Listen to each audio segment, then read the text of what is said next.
He was 85 years old and he had maybe 20 minutes left to breathe, but the one thing that terrified him was not death. It was that the truth he had carried for 32 years would die with him. Sister Naledi Dlamini had only been assigned to prison ministry for 3 months. She was 20 years old, still adjusting to the weight of her veil, still learning how to walk into places that smelled of locked doors and forgotten men. She had been called to the infirmary that morning for what the chaplain described as a routine pastoral visit, a dying inmate requesting last rites. What she walked into was anything but routine. Elias Khumalo lay on a narrow cot under the pale buzz of a fluorescent light. His wrists were thin as wire, his chest rattled with every breath like something inside him had come loose. He turned his head when he heard her footsteps, and his eyes, dark, sharp, terrifyingly alert, locked onto her face as if he had been expecting her for years. "I don't want forgiveness," he whispered. "I want the truth delivered." Naledi leaned closer. "To whom?" He reached for her hand, and before he could say another word, the door swung open. Officer Shezi, broad-shouldered, unhurried, wearing his uniform the way a weapon wears its holster, walked in without knocking. He saw the sealed envelope trembling in the old man's hand. He crossed the room in 3 strides and tore it free. The envelope hit the floor. A small wooden cross fell after it, striking the cement with a hollow sound that echoed too long for something so small. "No last wishes for men like him," Shezi said. Naledi reached for the cross. 2 guards pulled her back. Behind her, Elias Khumalo's chest rose once and stilled. She stood there in the sudden silence of a man's final moment and understood that whatever truth he had carried, someone in that room had just tried very hard to bury it. Naledi had not grown up expecting to work in prisons. She had grown up in Mbatha, in a household where her mother worked double shifts at a hospital laundry and still found time to read to her children before bed. Her father had left when she was 9.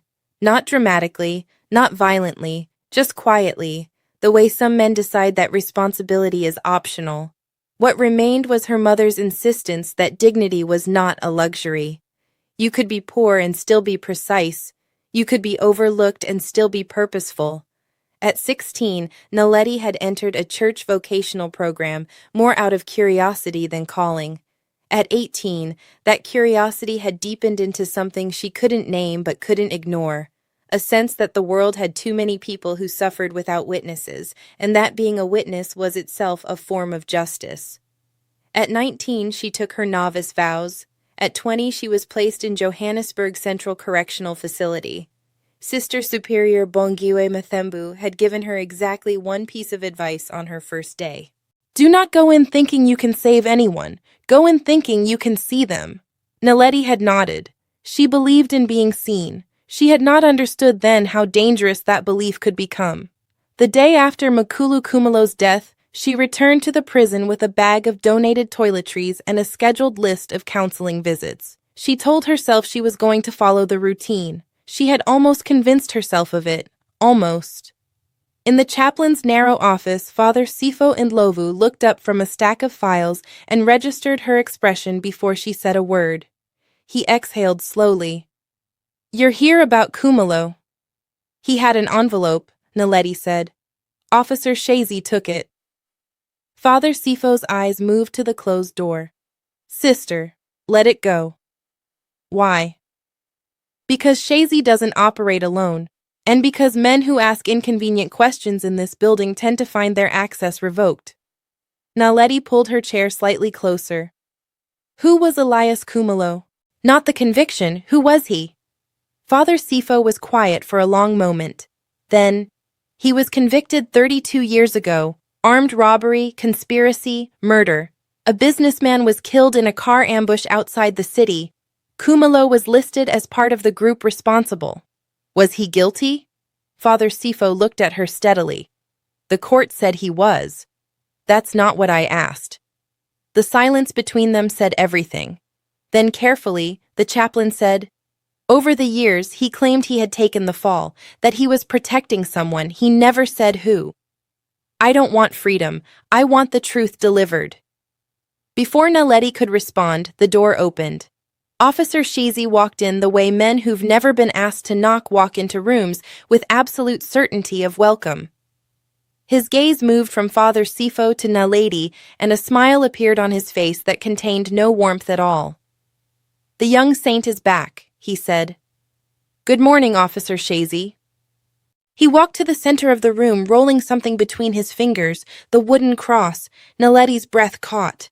"Old men talk too much when they're dying," Shezi said pleasantly. "They start believing their own stories." "He asked me to pray with him," Naledi said. "Did he give you anything?" "No." Shezi studied her face the way someone studies a door they're not sure is locked.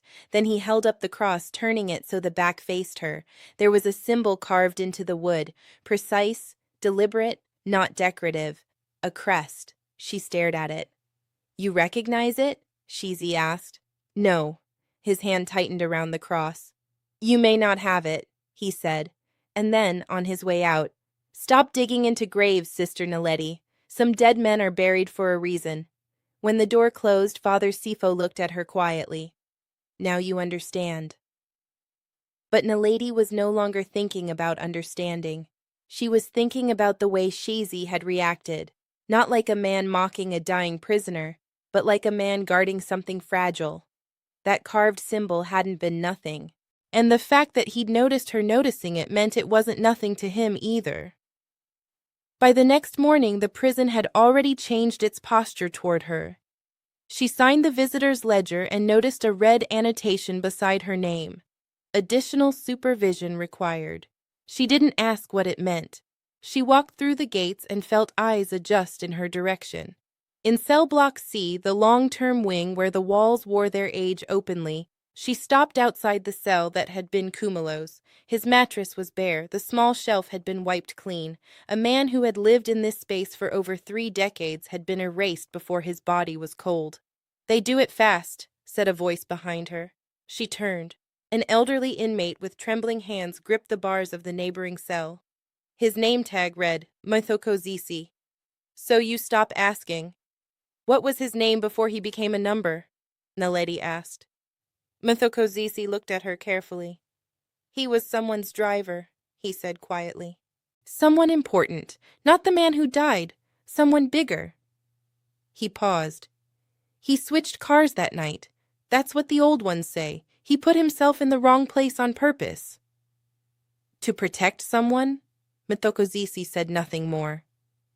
Behind her, Shezi's boots hit the corridor floor. That afternoon, Naledi visited Dr. Zanele Mokoena in the prison infirmary. Dr. Mokoena was 42, precise, and carried the particular exhaustion of someone who had watched a system fail people up close for a long time. She didn't look surprised to see Naledi. She looked like she had been expecting her. "Close the door," she said. Naledi closed it. "He spoke to me too," Dr. Mokoena said without preamble. "Not details, but enough. He said the man who truly benefited from that ambush built an empire afterward." Naledi sat down slowly. "Do you believe him?" "I believe medical records don't disappear by accident," Dr. Mokoena replied. "I believe legal files don't lose pages unless someone removes them." She opened a desk drawer and produced a small evidence pouch. Inside lay a silver ring. On its surface was the same symbol Naledi had seen on the back of the cross. "This was found among his confiscated items years ago," the doctor said. "Never logged properly. It should have been destroyed." "Why wasn't it?" "Because I've been here long enough to know when something feels wrong." Dr. Mokoena hesitated. "I've seen a similar crest once before, on a banner at a charity gala, the Khumalo Legacy Trust." The name settled between them like a dropped weight. The Khumalo Legacy Trust. Patriarch Thabo Khumalo, no relation to Elias, was one of the most celebrated industrialists in the country. His foundation funded schools, clinics, university bursaries. His name was on hospital wings. His family was philanthropic royalty. "If Elias took the fall," Naledi said slowly, "and the Khumalo family benefited." The door opened. Shezi stepped in. His eyes moved from the doctor to Naledi and back again with controlled ease. "Is there a medical emergency?" "No," Dr. Mokoena said smoothly. "Sister Naledi was offering prayer for the staff."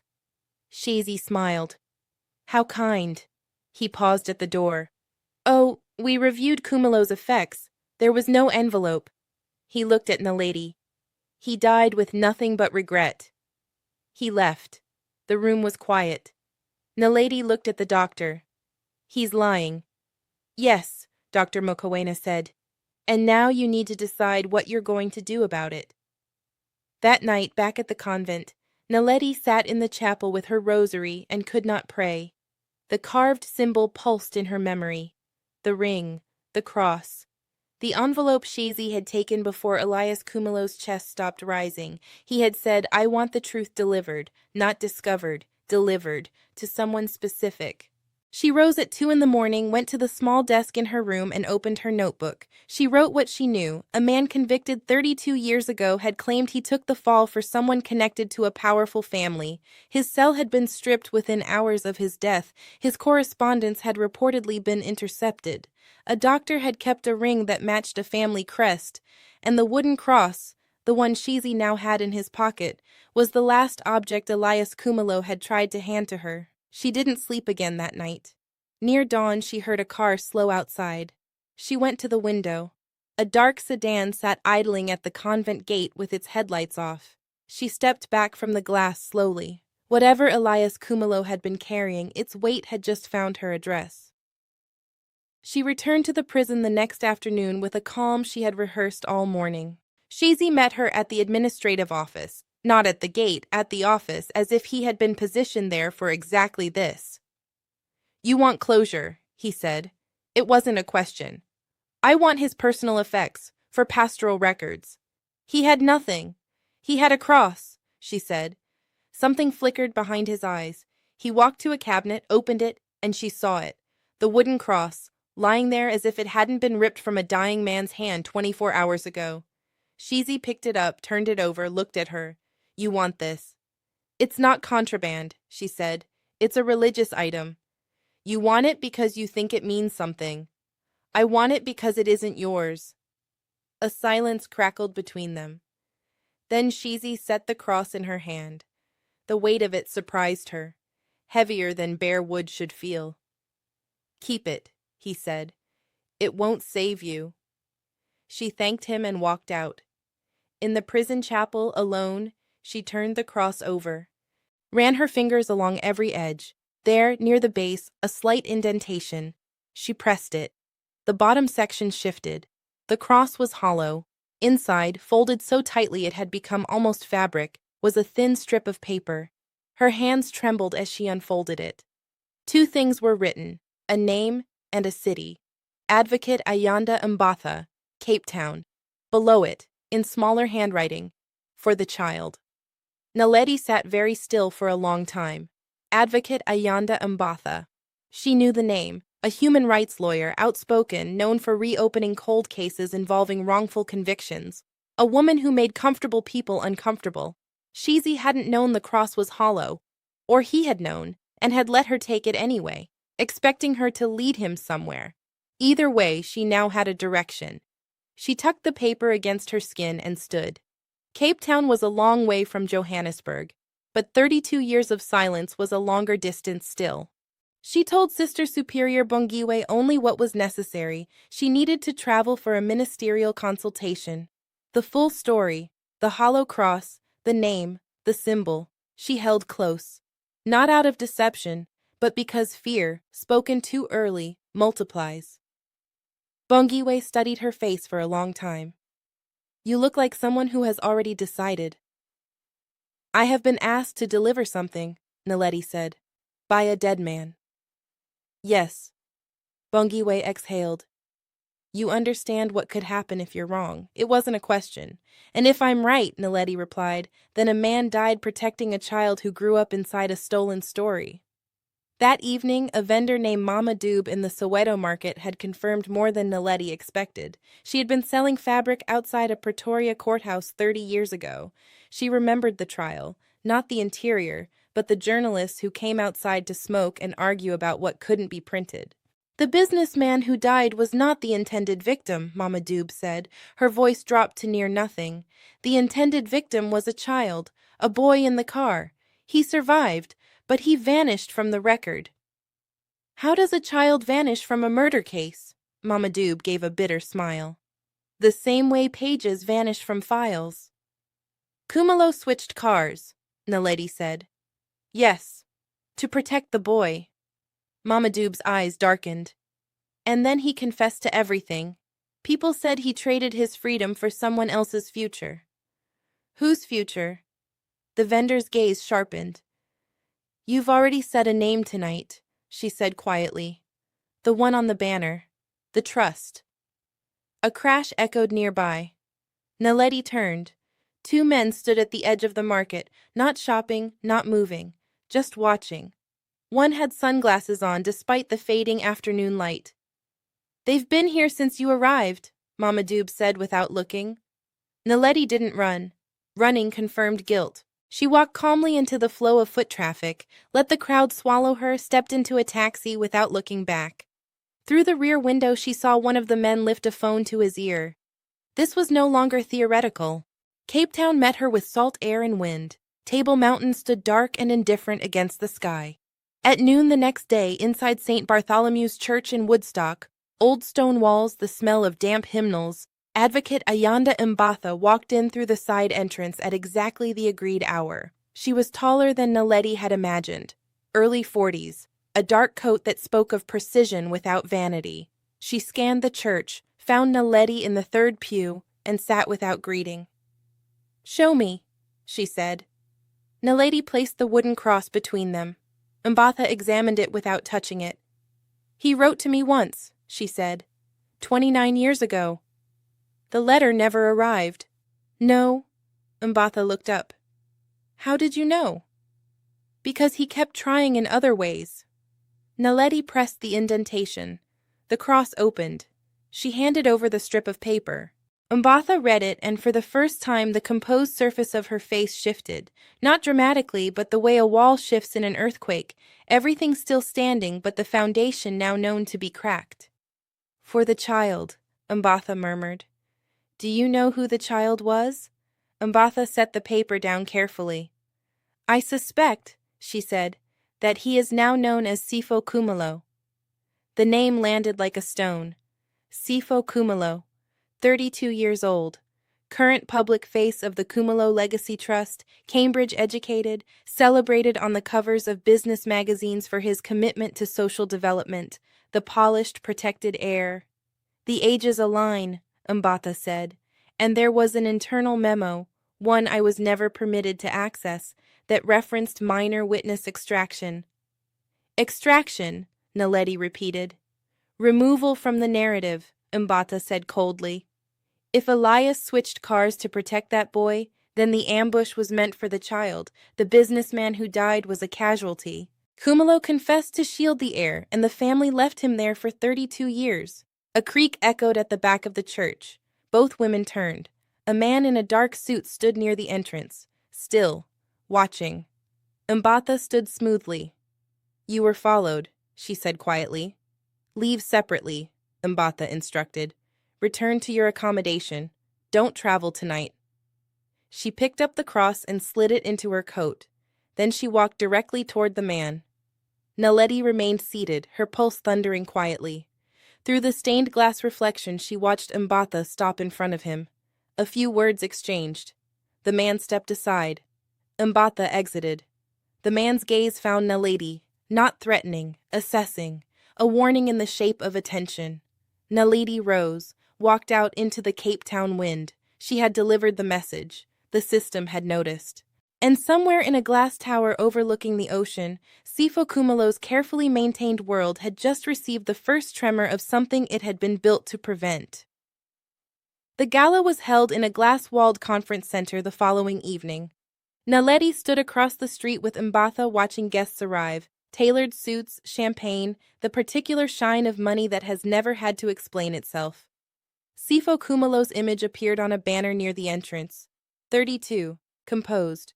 Photographed at ribbon cuttings and donor dinners, the man Elias Khumalo had paid 32 years to protect. They entered separately, Naledi wearing a borrowed press pass. At 8 o'clock, Sipho stepped onto the stage. He was poised, easy in front of crowds, the kind of person who had been shaped since childhood to inhabit rooms like this. As we continue the legacy of protecting the next generation, he said, we recommit to the belief that investment in people is the highest form of leadership. Neither should 32 years of silence, she replied. He studied her carefully. You don't understand the scale of what you're disturbing. If that conviction unravels, it pulls political history, financial structures, and a wrongful imprisonment, she said. Before he could respond, Mbatha appeared at her shoulder. We've confirmed something, she said quietly. The original ballistic report was altered. The bullet trajectory didn't match Khumalo's position in the vehicle. He couldn't have fired the fatal shot. The operative's posture stiffened. Across the room, Sipho's laughter drifted over the crowd. Carefree, unaware, or performing unawareness with great skill. Does he know? Naledi asked. Mbatha's expression softened a fraction. I don't think so. I think he was given a version.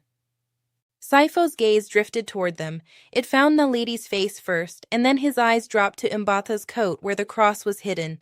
Something shifted in his expression. Not recognition of a face, recognition of a shape, a symbol, something his memory held without fully knowing why. He excused himself from his guests and walked toward them. Advocate Mbatha, he said, professional, careful. Mr. Khumalo. His eyes moved to Naledi. And you are? Sister Naledi Dlamini. I was with Elias Khumalo when he died. The name landed in the room like something dropped from a height. Sipho's composure held, but only just. He was a convicted criminal, he said carefully. He was your shield, Naledi replied. Silence. You should be careful with that word, Sipho said quietly. I am, she said. Careful enough to ask you one question. She held his gaze. If Elias Khumalo had not switched cars that night, would you be standing here? Sipho's lips parted. He did not speak. And in that silence, Naledi saw something she hadn't expected. Not arrogance, not calculation, confusion. The particular confusion of someone confronting a version of their own story they had never been permitted to examine. Meet me tomorrow, he said. Alone. Mbatha's eyes narrowed. That would be unwise. Sipho looked only at Naledi. If you truly care about truth, he said, then hear mine first. The next morning, in Sipho's private office above the waterfront, the ocean below them silver gray and restless, he stood at the window for a long time before speaking. I was in the car, he said. He said it quietly, not a confession, a fact he had carried so long it had worn smooth from handling. I was very young. I remember my father shouting. I remember glass. Someone pulled me out of the back seat and pushed me down behind another vehicle. He paused. I remember him shielding me with his body. Elias Khumalo, Naledi said. Sipho turned. My family told me afterward that he had betrayed us, that the ambush was his fault, that he confessed because he was guilty. Does that match your memory? A long silence. No, he said. He tried to contact a lawyer, Naledi said.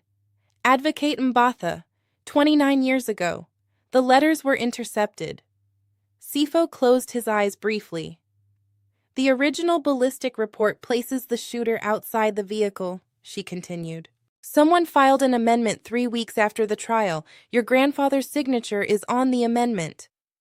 The word grandfather hit differently than she'd intended. She watched it move across his face. Necessary for continuity, he said, almost to himself. That was his phrase. He used it when he didn't want to explain further. Continuity of your protection, Naledi said gently. He built everything to protect me, Sipho said. The sentence had started as a defense and arrived as an indictment. He turned back to the window. You're telling me a man spent 32 years in prison because my grandfather decided that was a fair trade. I'm telling you that Elias Khumalo chose it, she said. He wasn't coerced, he volunteered, and then he spent 3 decades watching that choice be used against his record instead of honored. Sipho removed the silver ring from his finger, set it on the table between them. This was given to me at 18, he said. My grandfather said it symbolized resilience. He looked at it. I wonder now whose resilience it actually represents.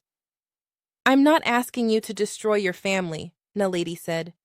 I'm asking you to stop extending the injustice. If I cooperate with Mbatha, then a man who died nameless gets his name back. Sipho looked at her for a long time, then, give me until tomorrow morning. If you bury this again, Naledi said quietly, I won't stop. He almost smiled. I believe you. He turned back to the window. If he truly saved me, he said more to himself than to her, then I have lived the wrong version of this story for 32 years. She left the ring on the table. As she walked out, he didn't call her back. Through the glass behind her, she could see his reflection, a man standing very still in front of the ocean, beginning to take apart everything he thought he knew about his own life. By the following afternoon, Advocate Mbatha had filed the formal petition. Elias Khumalo had authorized the release of his grandfather's internal documentation. The motion to reopen cited ballistic discrepancies, suppressed witness statements, and the systematic interception of correspondence from the convicted. Systems that had been stable for 32 years felt the ground shift beneath them. Back in Johannesburg, Officer Shezi received formal notice of investigation. He read it at his desk, folded it once, and put it in his drawer. He did not look afraid. He looked like a man calculating his next move, which, Naledi understood, meant the story was not over. Containment never surrenders cleanly. But something else had already happened. In the corridors of Johannesburg Central, inmates who had gone silent for years began speaking in low voices. Mthokozisi gripped the bars of his cell when Naledi passed and asked, "Is it true?" And when she said yes, he closed his eyes and exhaled 32 years' worth of disbelief. We thought the silence was permanent. Silence is strong, she said, but it isn't eternal. The High Court session drew journalists, legal observers, and 2 rows of trust board members who wore their anxiety behind composed faces. Sipho sat in the front row without corporate armor. No security detail, no PR advisor beside him. He sat like a man who had decided the only currency he had left was honesty. Mbatha presented the evidence with the economy of someone who had rehearsed this moment in private for decades. The altered ballistic report, the missing witness statements, the intercepted letters, and then the witness, a former junior accountant for the Khumalo group, now frail but steady-voiced, who testified that in the days after the ambush, senior leadership had discussed how to ensure the child did not appear in police records. They said the boy's survival must remain protected, he testified. Khumalo said, "Let it end with me." The courtroom was absolutely still. When Naledi was called to testify, she rose, settled herself, and answered simply. She had been present when Elias Khumalo died. She had received his final words. She had carried his message to the person he named. The prosecutor tried. You are not a legal expert. No. You cannot verify the authenticity of the documents. No. Then your testimony is emotional interpretation. No, she said evenly. It is direct recollection. When Sipho took the stand, the room held its breath. Yes, he had been in the vehicle. Yes, he had been extracted before police arrived. By whom? Elias Khumalo. Had Khumalo endangered him? No. Had he shielded him? Yes. Had his grandfather instructed the ballistic amendment? Yes. Did he believe the amendment was accurate? A pause long enough to feel like the room itself was deciding. No, Sipho said. The judge reviewed the accumulated evidence for less than 2 hours. When he returned, his voice was measured and precise. This court finds that the conviction of Elias Khumalo cannot stand under scrutiny. The conviction is hereby vacated. Elias Khumalo is posthumously exonerated. The gavel struck. And then, not chaos, release. The kind of sound a room makes when something that has been held too long finally lets go. Sipho closed his eyes. His shoulders dropped by a fraction. The weight of a story finally set down. Naledi folded her hands in her lap and felt, for the first time since the infirmary, her chest go quiet. 2 days later, standing at the grave, a proper stone marker now newly placed bearing his name and the word exonerated, Sipho knelt in the grass without ceremony.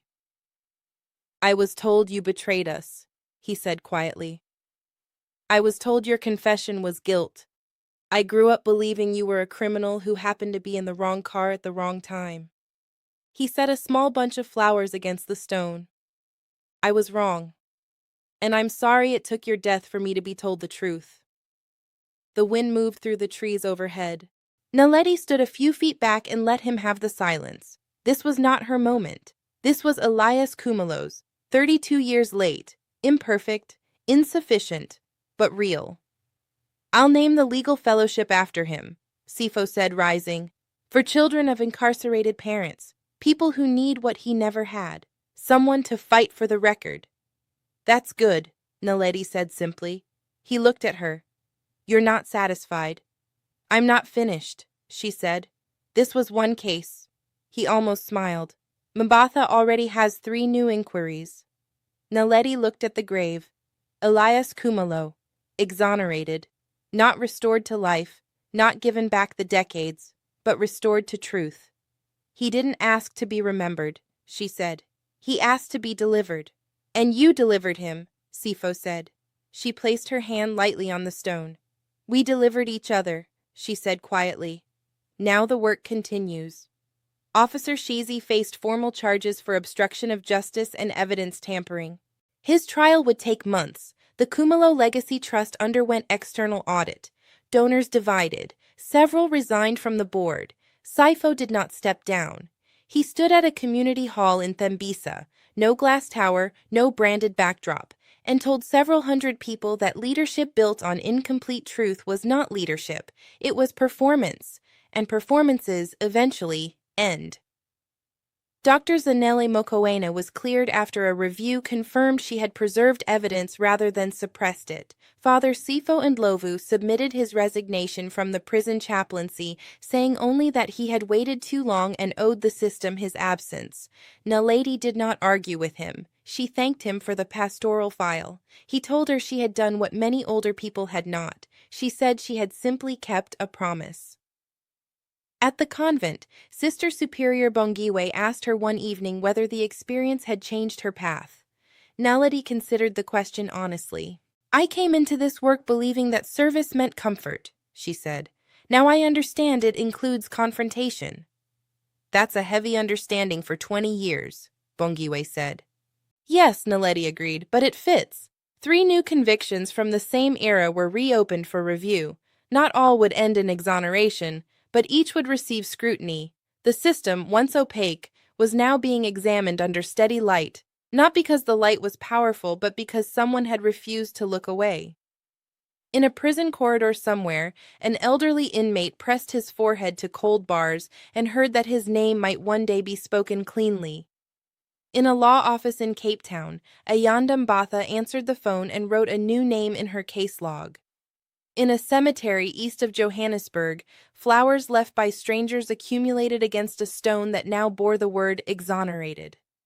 And in a small room at a Johannesburg convent, a 20-year-old woman in a gray habit sat at her window, watching the city lights pulse in the dark, and understood that justice is not a door you open once. It is a path you choose to walk, knowing it is long, knowing it costs something, choosing it anyway. She picked up her phone, a message from Mbatha. 3 new case inquiries came in today. The fellowship is active. She set the phone down, folded her hands, prayed not for triumph, but for endurance, because somewhere in another cell, another voice was waiting, and all it needed was someone willing to carry it forward. If this story moved you, share it with someone who believes that a single steady voice, unafraid and unhurried, can bend the direction of history.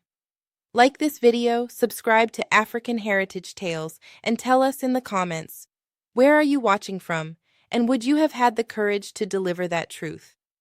Because the story of Elias Khumalo is not just one man's story, it is a reminder that silence is not permanent, that truth survives the people who carry it, and that sometimes justice begins not in a courtroom, but in the hands of someone willing to listen.